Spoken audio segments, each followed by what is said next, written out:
I'm joined now by the Conservative MP, Ben Bradley. He voted against the Letwin Amendment last night, did you? Yes, but you voted against Theresa May's withdrawal deal first time and then for it the second. And what are you going to do if it comes back a third? I'm going to have to vote for it again. I voted against it in January on the basis that I felt we had the time and the political capital to improve it, and she has a little bit, not to the extent that we would like.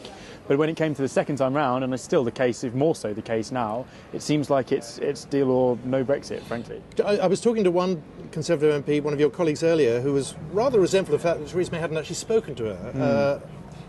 She spoke to you, didn't she? But once she knew you were for her deal. Yeah, it is a strange relationship that goes on in there. There's quite a few colleagues who haven't supported it so far who I think would relish that opportunity to chat, actually, but that hasn't seemed forthcoming.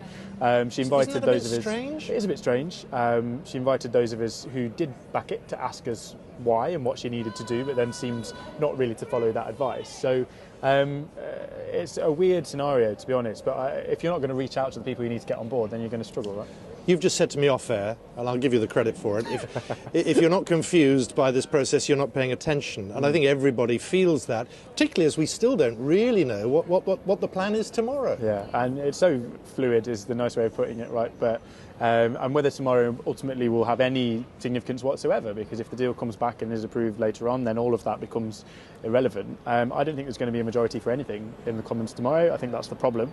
And inevitably, I think the closer we get to this 12th of April deadline, as it is now, if it's not the deal, I think we're going to end up with a long extension that's not going to be acceptable to any of my constituents. So this whole thing of Parliament taking control, was that nonsense? Well, it's not. It's nonsense at the minute, in that all Parliament can do at the minute is indicate what it would prefer. I don't think it will come to a conclusion, bluntly. But if we can't agree something else, then you can very much see a scenario where they come back again next week with a Letwin-style amendment that says, you know, that thing we told you to do last week, now we're enforcing it, now we're compelling you to do that because you can't come to a conclusion on your own. A lot of Conservatives who are wavering, thinking about it, many of them have their eyes on the DUP.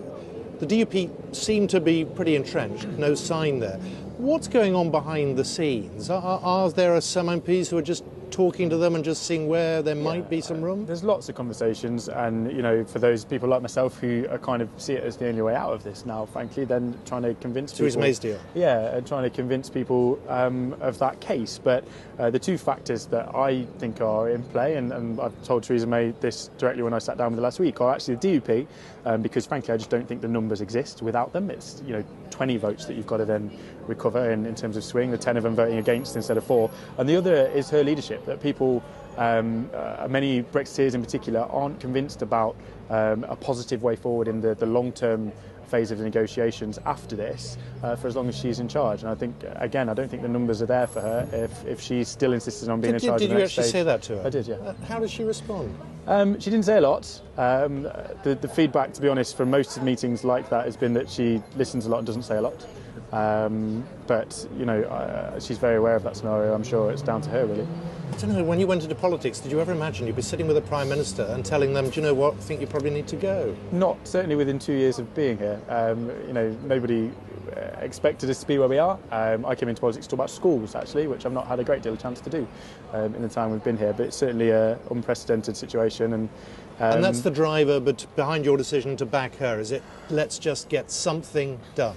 Well, I think ultimately, if we're going to leave, we are better off with a foot out the door than still being in a scenario where the whole thing can be scrapped, because this place is determined to water it down as much as possible.